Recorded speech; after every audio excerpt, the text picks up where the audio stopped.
Bishop Jonathan gave an incredible word. And you can clap for that. He preached on Acts chapter 8, and he helped us see how an Ethiopian eunuch found Jesus through one of the deacons by the name of Philip. And so today we're going to pick up where we left off. And what I love about the book of Acts is God's not done. God's not done saving. God's not done restoring. God's not done setting people free. And what tells me that is Acts chapter 9, verse 1, because the very first word in verse 1 that Luke uses is meanwhile. Meanwhile. While the Ethiopian eunuch is finding Christ, the Lord is working on another man. I love this. Meanwhile, this teaches me that God works in so many different ways, all at the same time. God is not bound to one place or one person. Philip is led by the Spirit to an Ethiopian eunuch, and Saul is confronted by Christ himself, all at the same time. A marginalized seeker from the ends of the earth is brought into the family of God, and a zealous enemy at the center of Jewish power is confronted and transformed into an apostle.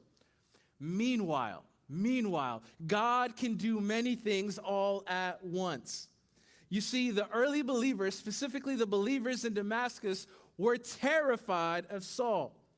But though they feared him, God was already rewriting Saul's story. Our greatest threats, church, might already be in God's hands. We serve the God of meanwhile. It was John Piper who said, God is always doing 10,000 things in your life, and you may be only aware of 3 of them. Think about that for a second.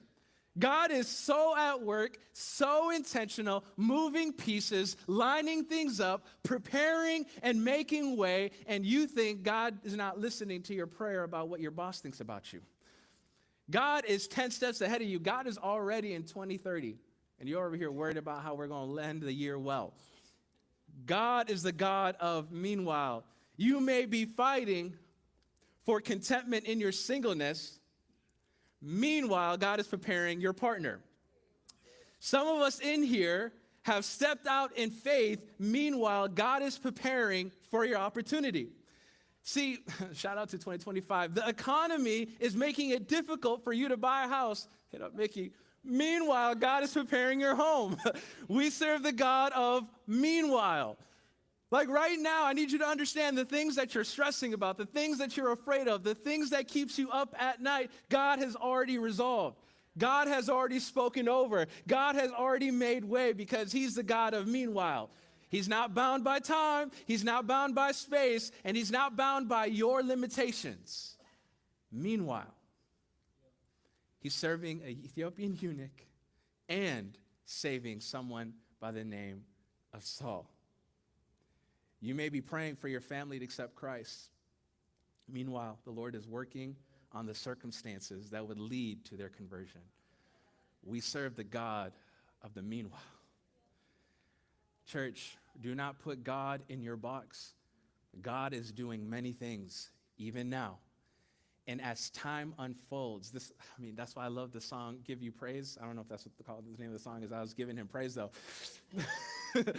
Because it just hit me like a ton of bricks during worship. Like, oh my goodness, like there are things today that I'm walking in that God was already working on 10 years ago. 10 years ago, the things that I was stressing about and worrying about, he was already working out. He had already gone ahead of me. He had already gone before me. We serve the God of the meanwhile. God is moving. Meanwhile, Saul was still breathing out murderous threats against the Lord's disciples. We all know the story of Paul, but I think we need to talk about Saul. Saul, at this particular point in time, is vicious. He is scary. In fact, when Luke says he's breathing out murderous threats, the imagery he's painting for us in the original language is a bull snorting. It's him actually breathing in. Because y'all know bulls snort before they attack. Y'all ever see bulls attack? What do they do? They go... And then what are they doing? They're like breathing in, ready to what? Attack.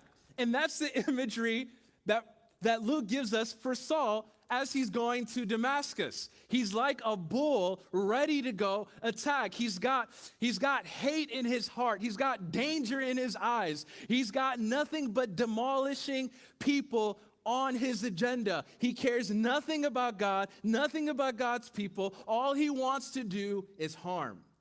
He's not protesting Christians. He's killing Christians. He's not subtweeting about Christians. He's arresting Christians.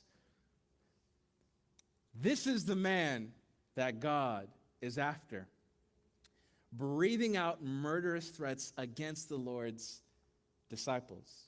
Verse 2, he went to the high priest and asked him for letters to the synagogues in Damascus, so that if he found anyone there who belonged to the way, whether men or women, he might take them as prisoners to Jerusalem.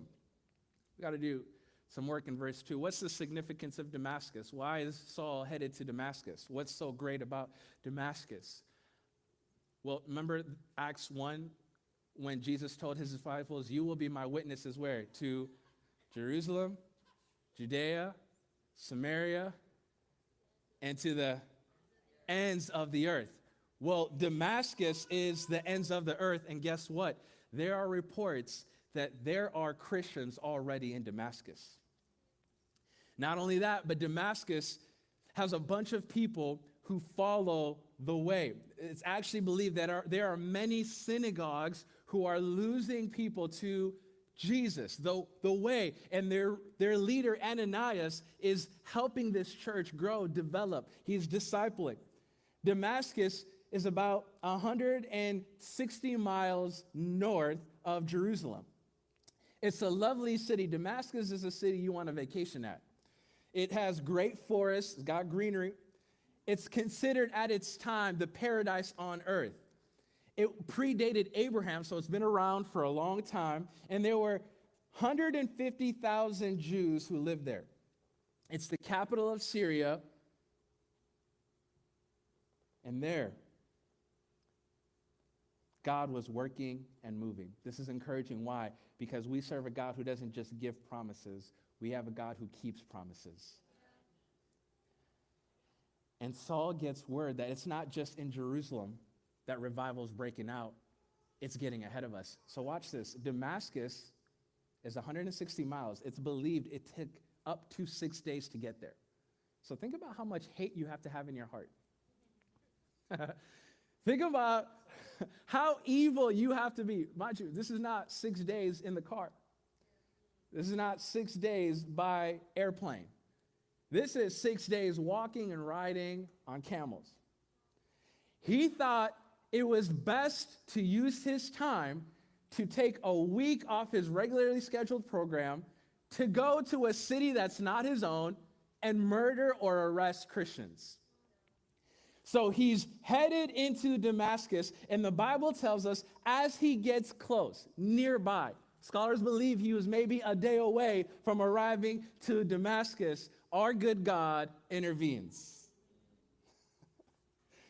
This is what happens in verse 3. As he neared Damascus on his journey, suddenly a light from heaven flashed around him. Man, I love Luke, but Luke is giving me Mark vibes. Y'all remember in Mark didn't like details. He was quick with it. He didn't give us all the ins and outs of the story. So you got to read Acts chapter 22 and chapter 26 to really understand what took place in verse 3. A lot has happened. But before we get into the details of what took place in verse 3, I want to point out a detail that ministered to my heart so much this week. It was as he was going to Damascus to arrest and kill Christians that God intervened. Say that one more time because I think you missed it. Is as he was going to Damascus to kill and arrest Christians that God intervened. Did you guys catch it? It's as he was going to Damascus to arrest and kill Christians that God intervened. What am I saying? Saul was not in a chariot reading the book of Isaiah. He was not seeking God. He was not looking for God. Anybody grow up in a church where they begged you, hey, please have faith, pursue God, and if you seek God, you'll find him? That's half the truth, because I also know that God seeks those who are not seeking him. You guys, let me tell you something about our God. You didn't find God. I hear it in testimony. I was just living my life, and one day I found God. You were too lost to find anybody. You didn't even find yourself. You were confused about who you were. It was God who found you. On your way to sin, on your way to the club, on your way to do the drugs, on your way to have sex, it was God who came and found you. You didn't find God, God found you. My goodness, thank you for the gospel. Not all of us are in chariots reading the Bible, waiting for God to move. Some of us are rebelling against the Lord. And this is what I love about our God. He's the meanwhile God. This shows us something about his grace. God doesn't just meet those seeking him. He meets those who oppose him. He doesn't just find those who are looking for him. He finds those who want absolutely nothing to do with him. His heart was hard. His mind was set. His goal was destructive. He was going in the opposite direction of grace. He wasn't going towards grace. That's what Spurgeon says. Rabbi Lowe shared during rally, she loves Spurgeon. I love Spurgeon too. He says this, I am quite certain that if God had not chosen me, I should never have chosen him. And I am sure he chose me before I was born. This man knows he's a sinner. Or else he never would have chosen me afterwards. What is he saying? I know he chose me before I got born because there was nothing lovable about me after I was born. He chose me. I didn't choose him. I didn't want anything to do with God. But thank God, for he is rich in mercy, and he seeks those who don't have the strength to seek him out. Church, this is my testimony. I wasn't looking for him, but he found me. Verse 3, he says, as he neared Damascus on his journey, suddenly a light from heaven flashed around him. In Acts chapter 22, verse 6, Paul tells us what kind of light this was and what time this was. Now you got to understand, as Saul was journeying to Damascus, this was around noon. Noon is the hottest time of the day. Noon is the brightest time of the day. In addition to that, we all know here, church, that it is foolish to look straight into the sun. We all know if you look directly into the sun, you can make a permanent damage to your eye. What Saul is talking about isn't the light that flashes bright from the sun, but the sun. There was a light greater than the star that warms up our day and gives us light during the day. This was a light that was greater than that. When he looked up, he didn't just see the sun, S-U-N. He saw the sun, S-O-N. And when he looked into the sun of God, he didn't just turn away. He fell flat on his face. In Acts 22, verse 6, he talks about this idea of God revealing himself. And it was so bright, it was too much to handle. He couldn't look upward anymore. He had to look down. And in Acts chapter 26, verses 12 through 15, we hear in detail what this encounter looked like. He didn't just see the S-O-N, but he heard the voice of the S-O-N Son of God. And this is what he says. On these journeys, I was going to Damascus with the authority and commission of the chief priests. About noon, King Agrippa, as I was on the road, I saw a light from heaven, brighter than the sun. Watch this. Blazing around me and my companions. We all fell to the ground, and I heard a voice saying to me in Aramaic, Saul, Saul, why do you persecute me? It is hard for you to kick against the goads. Then I asked, who are you, Lord?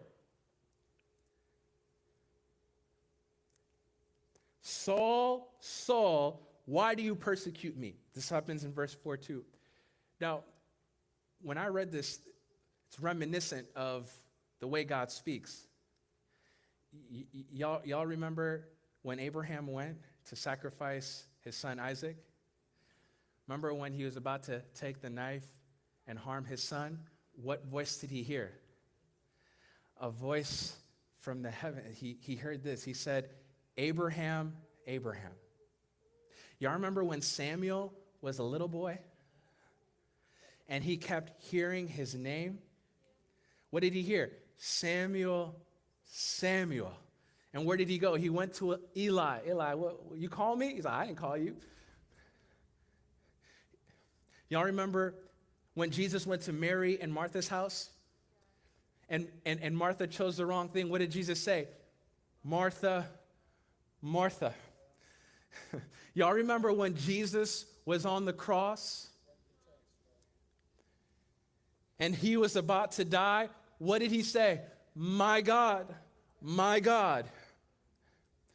When you hear somebody's name being repeated twice, it's a sign of affection. It's language of intimacy. Whenever you hear somebody's name being said twice, it speaks to closeness. Now, why is this important to know? Because when Saul hears Saul, Saul, it's not a voice of rebuke.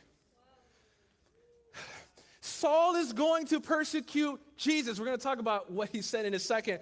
But before he goes, he doesn't hear judgment. He hears kindness. Why? My Bible says it is the kindness of God that leads us to repentance.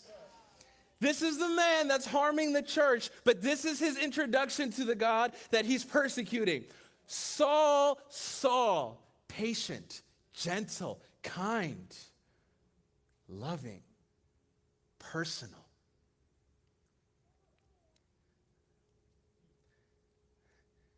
He says, Saul, Saul, why do you persecute me?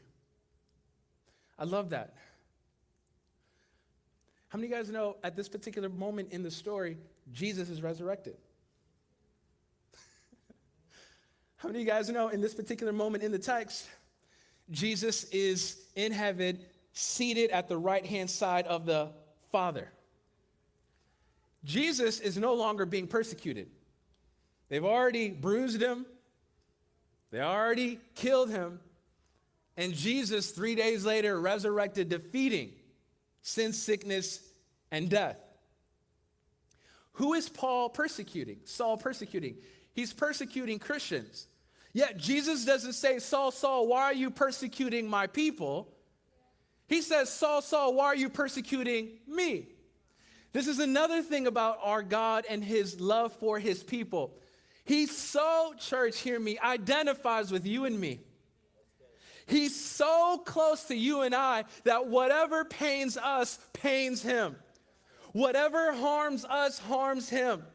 And Jesus comes in and says, yo, you're not just hurting the church, you're hurting me. Church, this is why be careful. Why you got to be careful about how you talk about the church. Because you might not be talking about the church. You might be talking about God. Church, you got to be careful what your attitude is about the church, because your attitude is not against the church. Your attitude is against God. You got to be careful how you treat the church, because it's not the church that's getting that treatment. It's God himself that's getting that treatment. God is so close to his church, so tightly knit to his church, so personal with his church, that whatever impacts the church impacts him. So why are you persecuting me? And I love this. Luke says this in Acts chapter 26, not in verse 3 and 4, but there's a detail here we got to unpack. He says, it is hard for you to kick against the goads. It is hard for you to kick against the goads. What is Jesus saying here? A goad is a sharp pointed rod used by farmers to prod oxen when they act stubborn.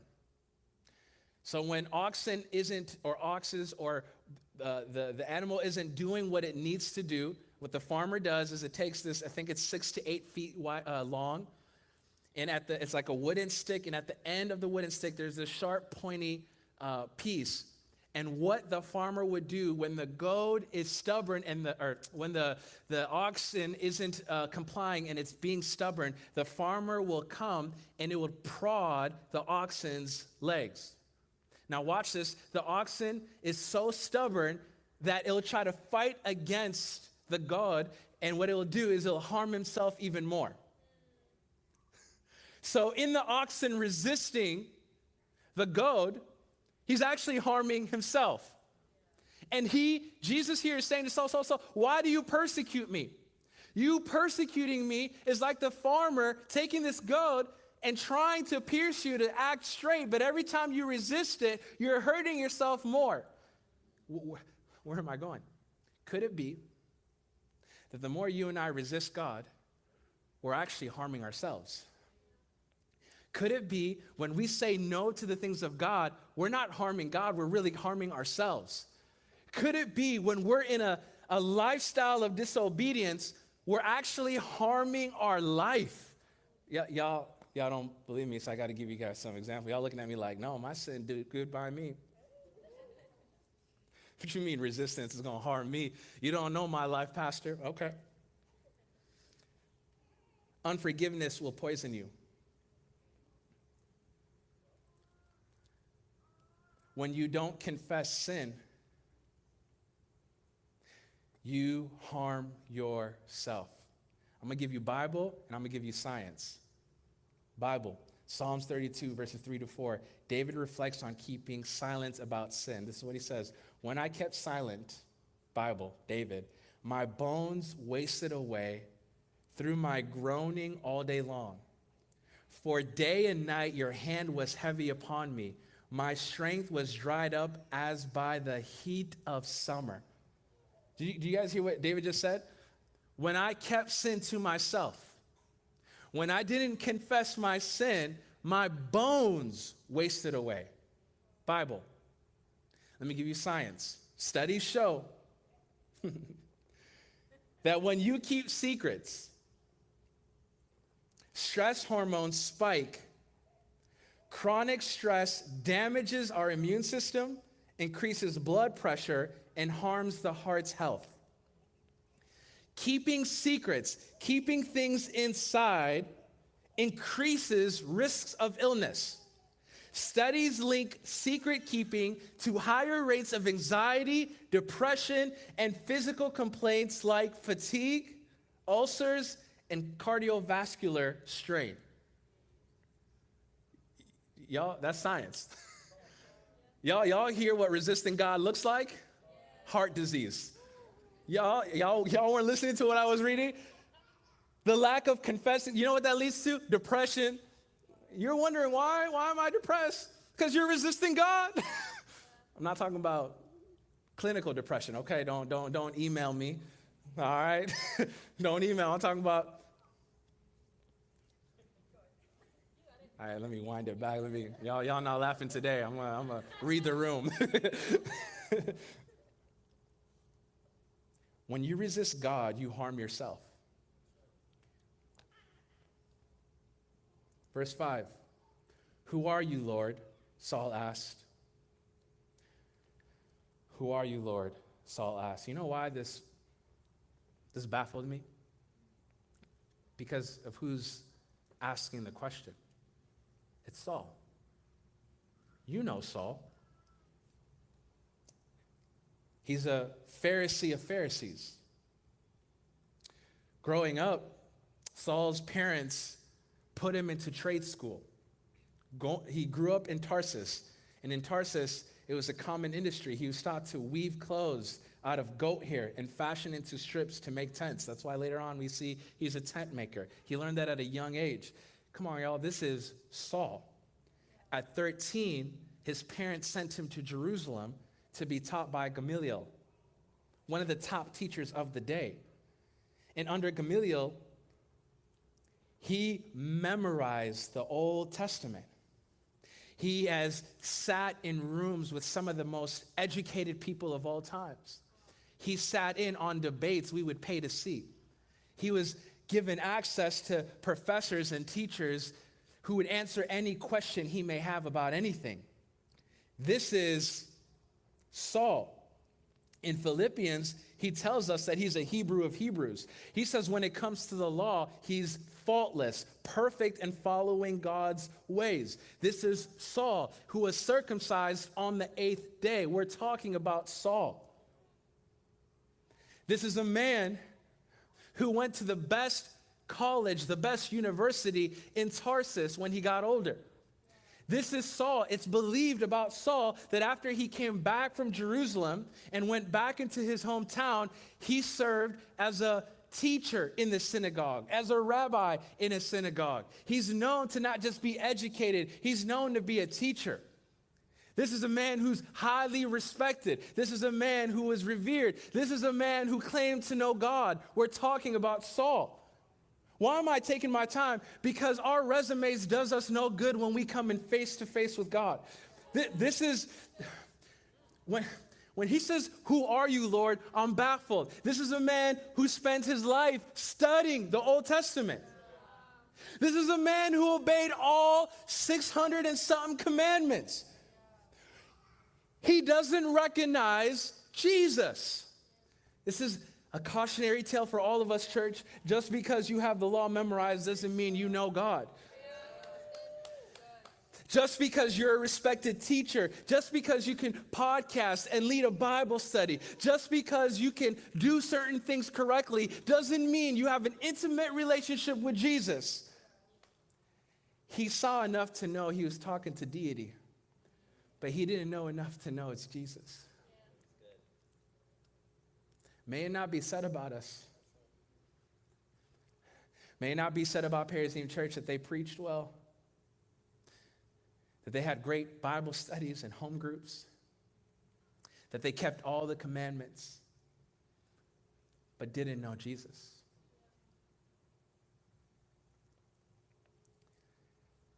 Who are you?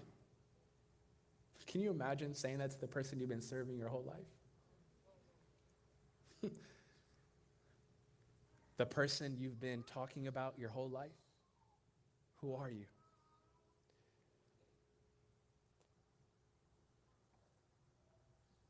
Verse 6,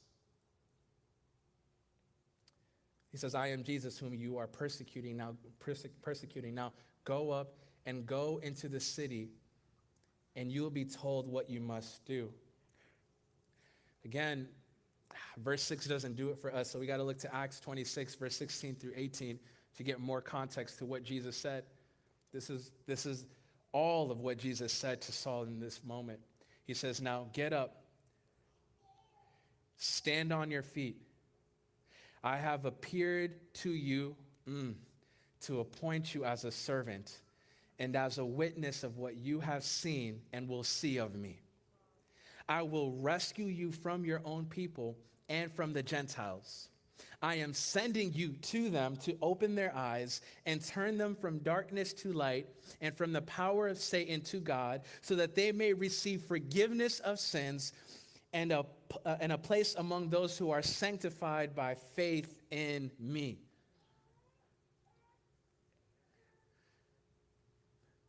Can you imagine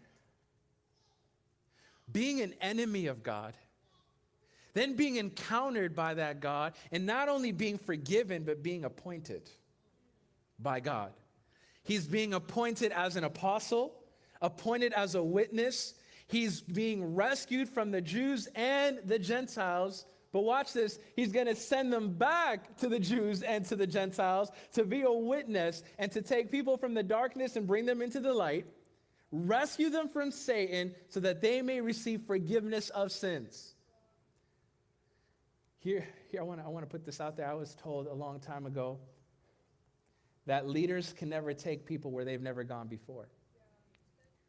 Watch this. Before he could use Saul greatly,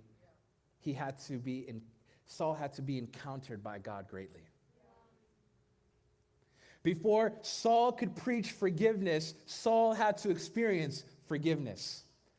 Before Saul could talk about freedom, he had to experience freedom. God is doing something in Saul that will qualify him to do something through him. I want to say this because I think a lot of people today are so quick. We want to be used by God without being sanctified by God. Some of us are so ready to live on assignment when we haven't even been transformed by the assignment. I remember Glory in 2018, Pastor Neb said this, and it always resonated with me. He said, you can't engage the culture with the gospel that first has not engaged you.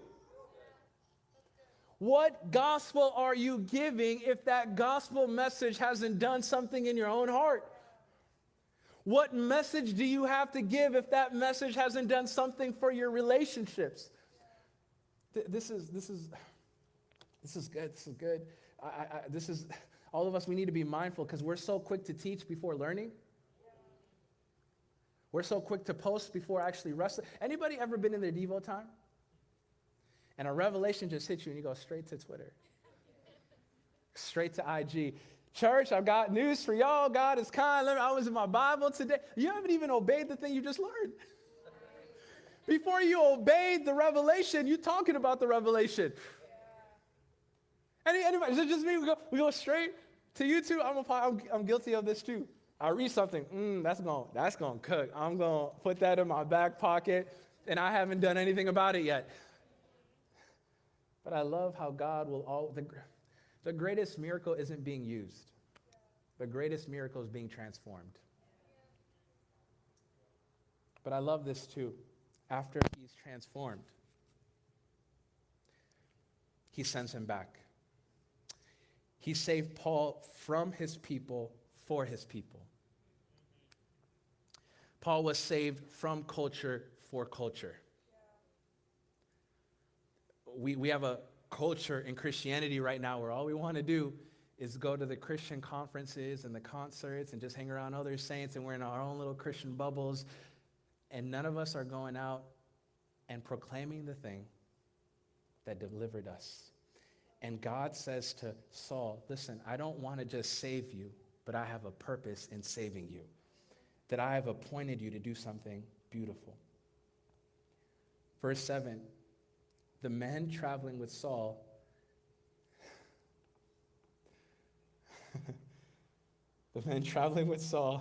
stood there speechless. They heard the sound, but did not see anyone. In Acts 22, verse 9, Paul says they didn't understand the voice. They just heard noise. They were speechless, but remained untransformed. They heard noise. They didn't hear a voice. There was a personal revelation taking place. They experienced the signs, but not the person. So many of us are trying to grow from someone else's revelation, and it's not working. Because last time I checked, secondhand faith never saved anyone. We're more content getting 3 beautiful points from our favorite podcasters instead of pursuing the presence of Jesus to be encountered by the person of Jesus. And all of us are excited about noise, but haven't heard a voice. May it not be said about any of us that the most we ever received from God came from another person. May it never be said about us that the greatest revelation we received about Christ came from a man. May we be a church that said, in my quiet time. While I was on my knees seeking the face of God, I met him. He spoke. A personal encounter will take you further than a good sermon. Can I tell you something? I've been in church my whole life. My whole life. I've heard more sermons than I don't even know how to count. I'm a pastor. I've heard more sermons this week than maybe you've heard your whole life. But my testimony isn't I heard a sermon. My testimony is I encountered God. I am standing here today not because somebody said something on a podcast or from a pulpit. I'm standing here because what that person was saying from a pulpit wasn't just a message, it was a revelation for myself. People settle for the preaching of Christ, but not the person of Christ. They were speechless, but unchanged. They heard noise, but didn't have the voice of God. Verse 8, Saul got up from the ground, but when he opened his eyes, he could see nothing. So they led him by the hand into Damascus. And for 3 days he was blind and did not eat or drink anything. Saul, who is on his way to persecute the church, is encountered by the God of the church. He doesn't just see a light, he sees a voice, or he hears a voice. He's not just saved, he's commissioned. And after this encounter, he doesn't have sight, he can't see. He's so weak, this same man that was snorting like a bull, headed into Damascus, is dependent on man to make it to Damascus. What am I trying to say? When you encounter God, nothing stays the same. What I should have said is, when the Spirit moves, and nothing stays the same when the Spirit moves. So you got it. I want to give a story that I've shared so many times, but I think it's so relevant for our time together. Paul Washer gives this beautiful illustration. He said, if I had an appointment with Yosef to go get coffee at 3 p.m. on Monday afternoon, probably Tuesday, we don't. Just kidding, Yosef's the only person I hang out with on Mondays. At 3 p.m., let's go get coffee. And I got in my car, started driving towards the coffee shop. And then for some reason, I didn't check that my tire, the air pressure was low. And so on the freeway to this coffee shop, my tires popped. And so I'm trying to figure that out. So I'm late to this meeting, and I tell Yosef, 3 o'clock, sorry, give me 5-10 minutes, I'll be there. And it ends up being a few hours. And Yosef's getting impatient with me. Because what he heard from me was, I'll be on the way, I just got to figure out my tire situation. So I get out the car, get onto the freeway. Crazy story, I take the tires out, and as I'm trying to replace my tire with the spare in the trunk, this huge semi-truck comes my way. And I was so focused on getting that tire on the car, I didn't really see or hear the truck coming. The truck driver apparently says that he was honking his horn. Couldn't believe I didn't hear it. And for whatever reason, he didn't have the time to hit the brakes. And so as I'm changing my tire, this semi-truck comes and runs into me. And then I get up from that, me and the truck driver exchange insurance, and I finish putting the tire in my car, and then I get to Yosef, and I'm like, bro, crazy story, you wouldn't believe what happened to me.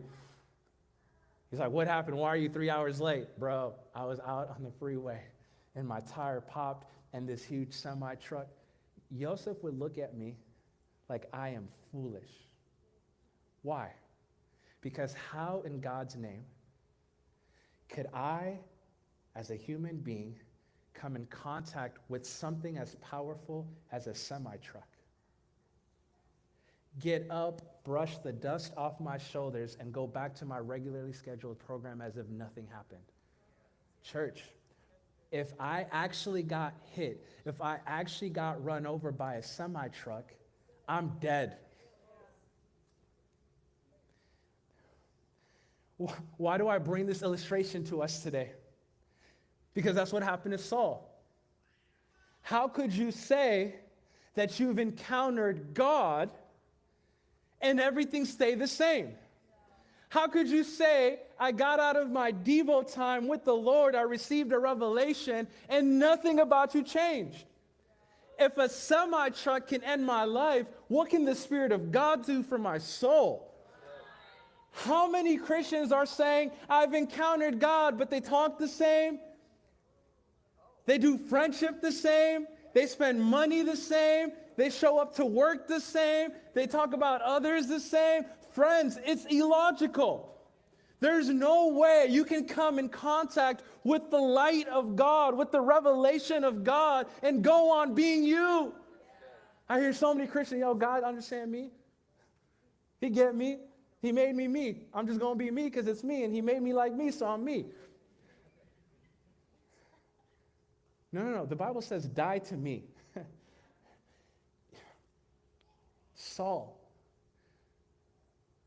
who is strong, vicious, Saul, who has rage in his eyes, Saul, who's on his way to murder Christians and arrest Christians, encounters God. And watch this, he can't even see no more.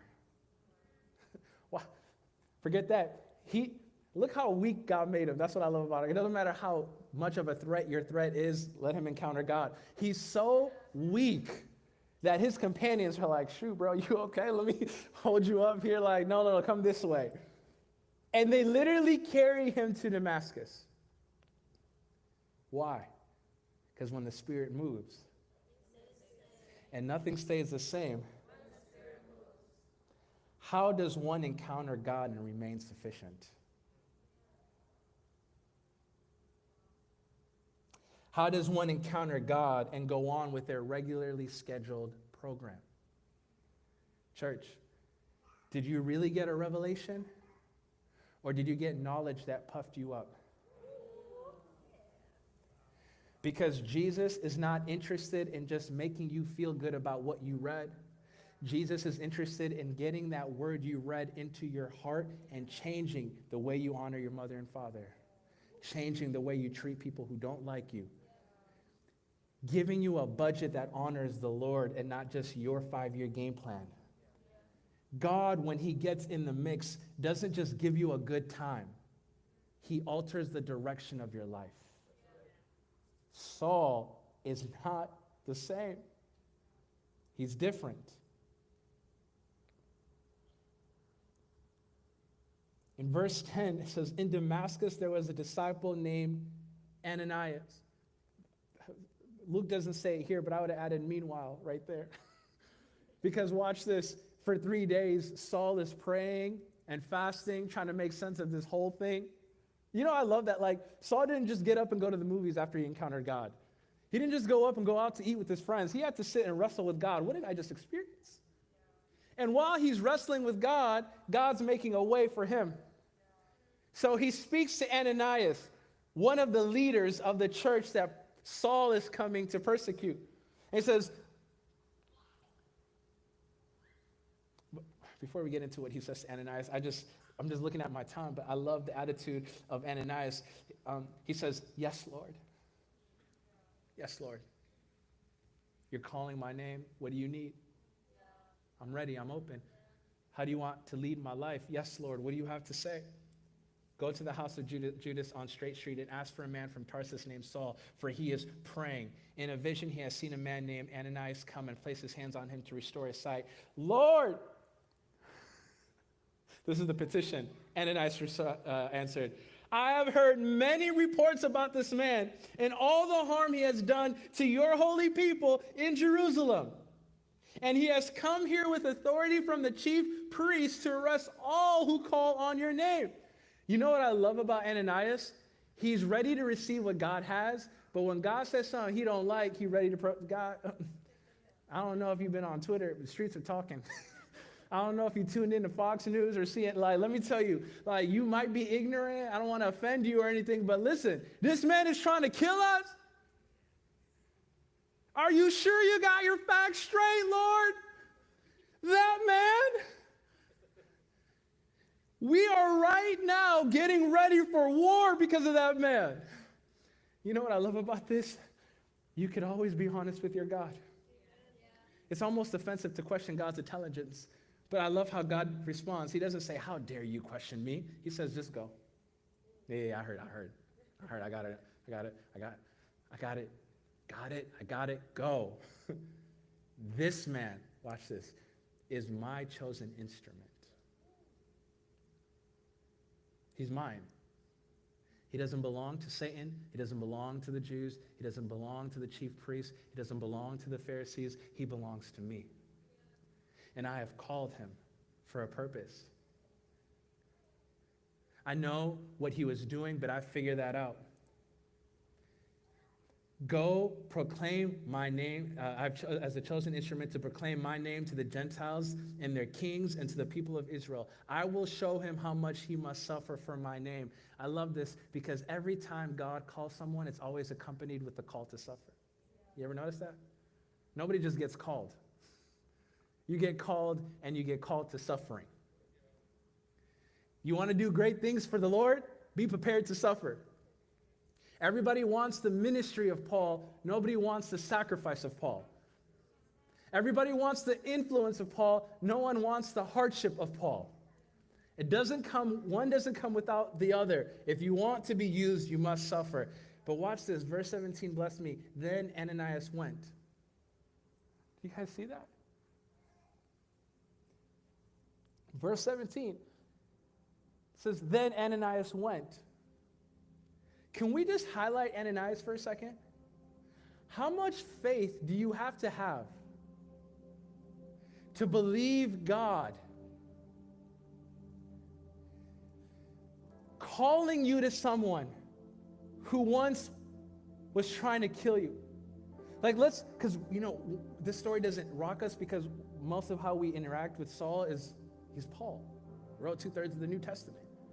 Come on, this is Paul. He planted churches. He rose up people like Titus and Timothy. What do you mean? Of course he went. No. When Ananias went, he didn't know Paul would become those things.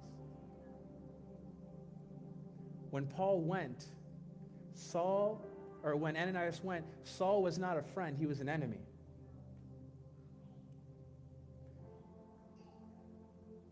Could it be, church, that the Lord is calling all of us to serve even our enemies? Because what if in serving our enemies, we serve ourselves? What if in giving our life to those who annoy us? Don't say that person out loud. But you know that person in church who every time you get around them, you get fidgety. For some of us, you know the person God is telling you to share your faith to. Maybe they may be a schoolmate or someone you work with or a family member, and you're like, but God, did you hear what they said about my mom? But Lord, that person, look at the way they tweet. They're so far gone. Ain't nobody saving them. But God, I don't think you know what they're dealing with. They've got strong addictions. We spend so much time arguing with God about what he can and cannot do that we miss out on actually seeing God do what he says he could do. Ananias went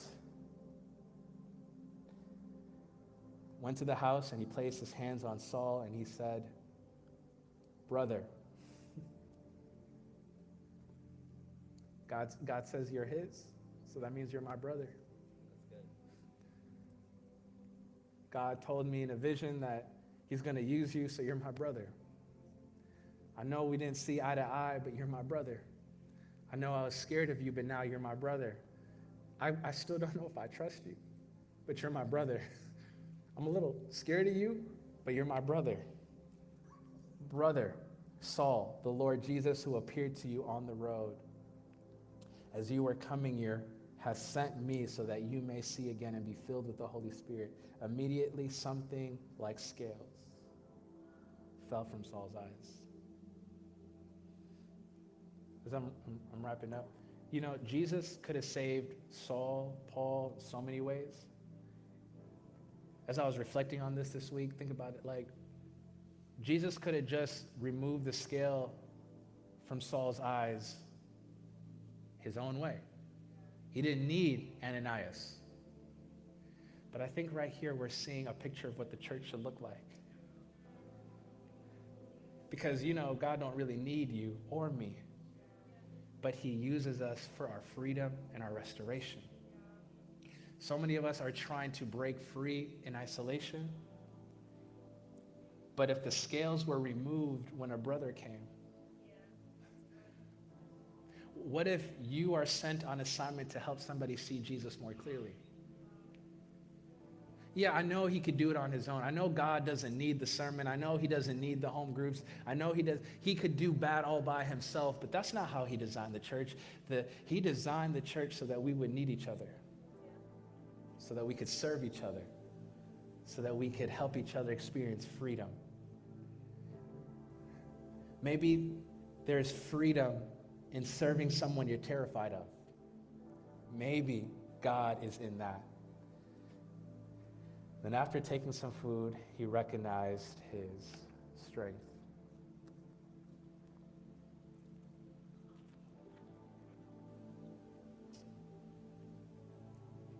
Later on, Paul talks about,